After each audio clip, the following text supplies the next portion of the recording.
आज 23 अगस्त का दिन है और आज से तकरीबन 18 दिन पहले यानी 5 अगस्त को उत्तराखंड के दराली में एक आपदा आई, क्योंकि अक्सर हमने देखा है हिमाचल और उत्तराखंड में ऐसी प्राकृतिक घटनाएं घटती रहती हैं। और उसी में तकरीबन 7 जवान जो भारतीय सेना के हैं उनके साथ भी एक दुर्घटना घटी। इस वक्त मैं कोटपुतली बहरोड की विराटनगर विधानसभा के भोणावास गाँव में मौजूद हूँ। एक जो यहाँ भोणावास गाँव के भीम सिंह शेखावत जो जवान थे वो वहाँ ड्यूटी कर रहे थे और आपदा में जब बचाव कार्य के लिए गए तो उनके साथ भी क्या दुर्घटना घटी। हम तो कामना यही करते हैं वो सकुशल हो। अब मैं उनके घर पर मौजूद हूँ, घर पे उनके भाई बंद रिश्तेदार जो भी हैं वो मौजूद हैं। इनसे बातचीत करने की कोशिश करते हैं, जानते हैं क्या पूरी घटना थी, आखिरी बार कब बातचीत उनसे हुई। क्या नाम है भाई साहब आपका? मेरा नाम कंवरपाल सिंह शेखावत है और मैं भीम सिंह का अंकल हूँ। अच्छा। ये घटना 5 तारीख की है। 5 तारीख बाद में उनसे हमारी कोई बात नहीं हुई। हमारे कोई मैसेज आया, किसी का सीओ साहब का फ़ोन आया, अगर भाई ये महेश के भीम सिंह के पिताजी का क्या नाम है, महेश है, इतना कहकर फ़ोन काट दिया। उसके बाद में हमारे पास कोई संपर्क नहीं। कब आया था ये फ़ोन जो सीओ साहब का आप बता रहे हो? ये 7 तारीख को, घटना घटने के 2 दिन बाद में। जी सर। उसके बाद में हमारे पास कोई मैसेज नहीं है। हमने जनप्रतिनिधियों से, लोकल जो जनप्रतिनिधि हैं उनसे भी संपर्क किया, नेताओं से भी संपर्क किया, लेकिन पीड़ित परिवार के पास अभी तक कोई नहीं आया। 15 दिन से उस परिवार का बहुत बुरा हाल हो रहा है। कौन ढाढ़स बंधा है उनको? कोई नहीं आया आज तक। हमने कोशिश की, पूरी टीम ने, पूरे गांव ने, पूरे समाज ने, लेकिन अभी तक कोई जनप्रतिनिधि हमारे पास नहीं आया पीड़ित परिवार से मिलने के लिए। और उनका आज ये हाल है, 20 दिन हो गया। 20 दिन में से कौन क्या कहेगा? कोई कुछ कहने के लिए तैयार नहीं है, न हमें कोई ऐसा मैसेज दे रहे हैं। हम खूब कोशिश कर रहे हैं लेकिन हमारा कोई साथ नहीं दे रहा। तो अभी तक, क्योंकि इस तरह की जब घटनाएं घटती हैं कहीं भी तो सम्मानीय नेताओं की जिम्मेदारी बनती है कि वो आए, परिवार का ढांढस बंधाएं, उनसे बातचीत करके जाने की और उनकी समस्याएं जो है आगे तक भेजें, उनके सब चीज़ें करें। तो यहाँ का कोई विधायक, कोई सांसद, कोई मंत्री, सरकार का कोई अधिकारी, कर्मचारी, कोई ऐसा आया है सरकार की तरफ से कोई नुमाइंदा ये जानने की परिवार के क्या हालात हैं? अभी तक कोई नहीं आया। हमने हमारे स्तर पर काफ़ी कोशिश की लेकिन अभी तक कोई भी नहीं आया हमारे पास। कोई जनप्रतिनिधि, कोई सरकारी कर्मचारी, कोई एसडीएम वीडीएम, कोई नहीं आया हमारे पास अभी।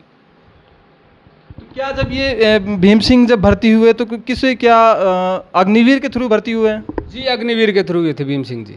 तो आपको ये बात पता है कि अग्निवीर के जरिए कोई भर्ती होता है, उसके साथ अगर कोई घटना घट जाती है ऑन ड्यूटी तो उन्हें शहीद का दर्जा भी नहीं दिया जाता है?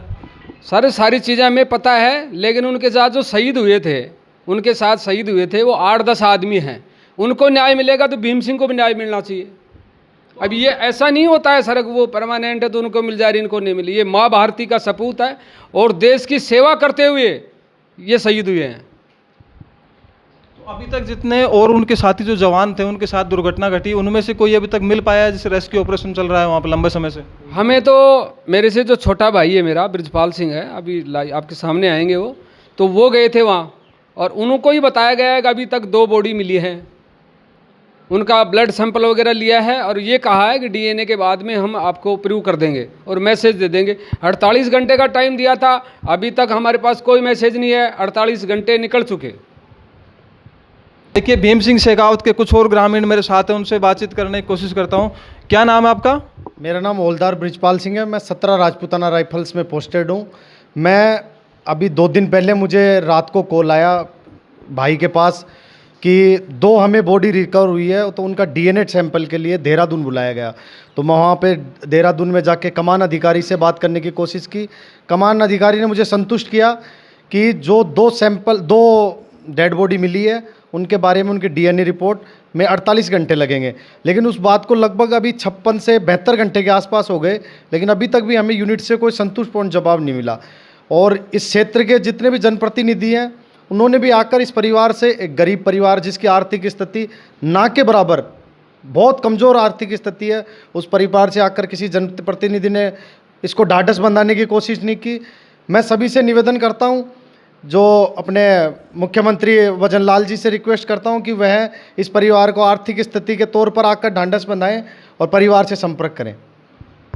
देखिए, ये उनके अंकल हैं, ये ग्रामीण हैं और इन भाई का कहना है कि अभी सेना में अभी ड्यूटी दे रहे हैं। इनका आरोप अभी जनप्रतिनिधियों पर ये है कि अब तक तकरीबन 18 दिन इस घटना को घटे हुए हो गए, अभी तक कोई विधायक, पूर्व विधायक, सांसद या सरकार का कोई नुमाइंदा आज तक इनके घर पर नहीं पहुँच पाया है ताकि परिवार की सकुशल जान सकें। मेरे साथ भीम सिंह शेखावत, जिनके साथ जवान के साथ ये घटना घटी, उनके भाई मौजूद हैं, उनसे बातचीत करने की कोशिश करता हूँ। क्या नाम है भाई साहब आपका? कंवरपाल सिंह। कंवरपाल जी, आप क्या करते हैं? मैं तैयारी करता हूँ साहब फौज की। अच्छा, आप भी आर्मी में जाना चाहते हैं। तो आपको ये पहली बार कब खबर लगी कि आपके भाई के साथ में इस तरह की कोई दुर्घटना घट गई है? साहब मेरे पास सीओ साहब का फ़ोन आया था रात को 12 बजे 7 तारीख को। क्या एग्जैक्ट वर्डिंग जो सीओ साहब ने बताई आपको? सीओ साहब ने बोला मेरी बात महेश सिंह से हो रही है। मैं बोला नहीं सर, उनका लड़का बोल रहा हूँ मैं, कंवरपाल सिंह। बोले आप उनके छोटे भाई हो या बड़े भाई? मैं बोला बड़ा भाई। तो उन्होंने कहा कि आपने न्यूज़ देख ली होगी जो धराली में जो घटना घटी है। बोले जो मैंने बोले एक जेसी और 8 जवान एक साथ थे, रेस्क्यू पार्टी के लिए गए थे। तो बोला जो वो पार्टी गई थी उस पार्टी में आपका भाई भी था शामिल, तो हमारा उनसे कोई कॉन्टैक्ट नहीं हो पा रहा है, वो मिसिंग है। फिर उसके बाद में इतना कह के वहाँ से फ़ोन कट गया। फिर फ़ोन मेरे पास कॉल आया वापस 12 तारीख को एसएम साहब का एक बार।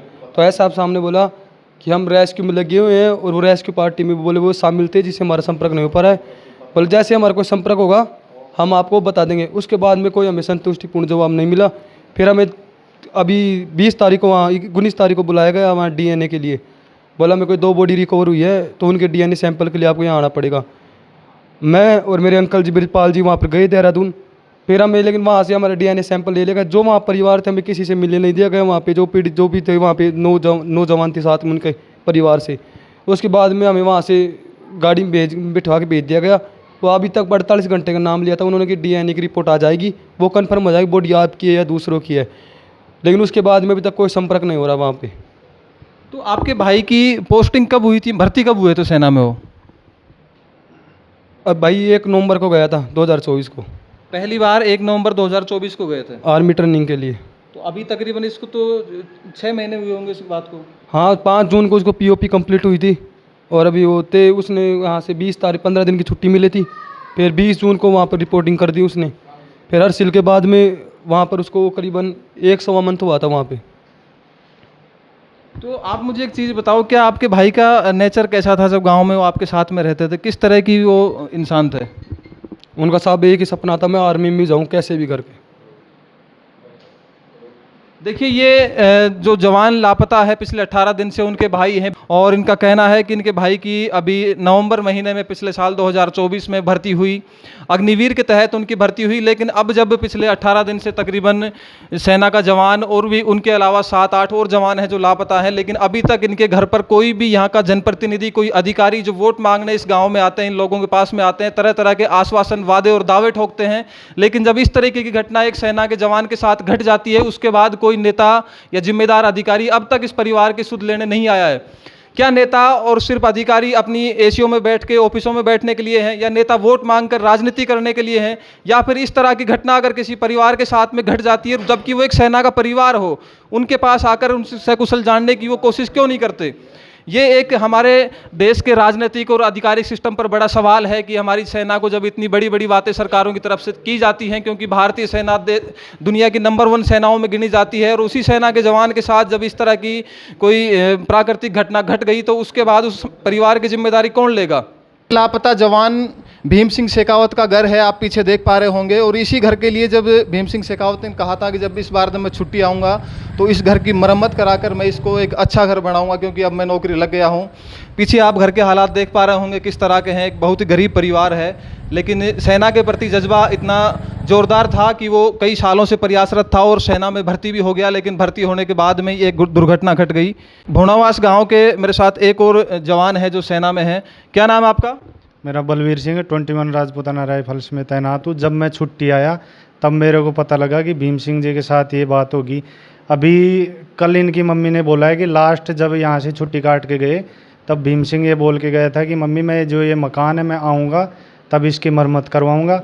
और पता नहीं उनने क्या सोच समझ के उनको पता लगा है नहीं लगा, उन्होंने बोला कि मैं लास्ट है, अब तक तो मैं आपका हूँ और आगे मैं जहाँ ड्यूटी जा रहा हूँ मैं देश के लिए कर रहा हूँ, मैं वहाँ का हूँ।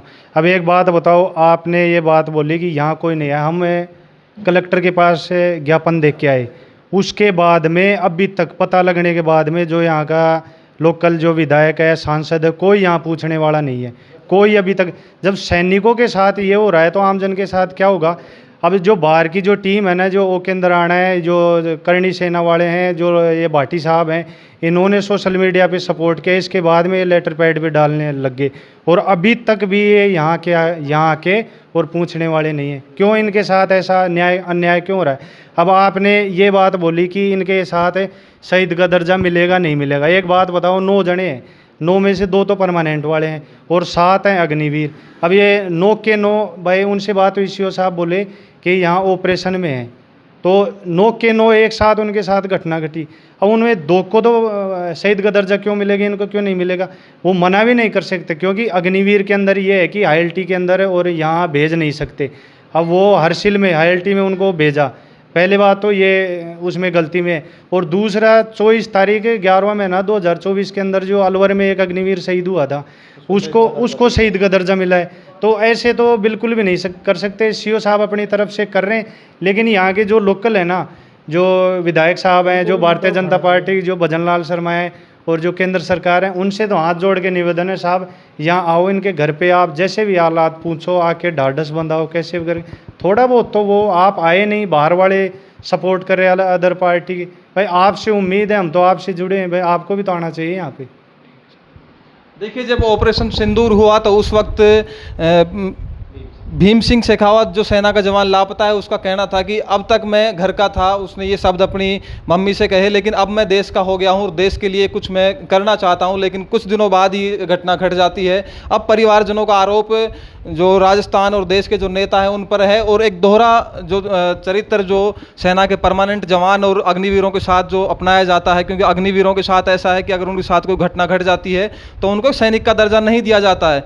अब इस मामले में क्योंकि 9 जवान तकरीबन लापता है, उनमें से 2 जवान ऐसे हैं जो सेना में परमानेंट ड्यूटी दे रहे थे और 7 जवान ऐसे थे जो अग्निवीर के तहत जिनकी भर्ती हुई थी। अब देखना ये है क्या उन 7 जवानों को भी, अगर हम तो कामना यही करते हैं कि वो सकुशल हों, लेकिन अगर भगवान ना करे कोई दुर्घटना घट जाती है तो क्या उनको भी उसी तरह का सम्मान दिया जाता है जैसा बाकी सैनिकों को दिया जाता है। आप देख रहे हैं लोकतंत्र न्यूज़ 24, मैं अजीत यादव। जय हिंद, जय भारत।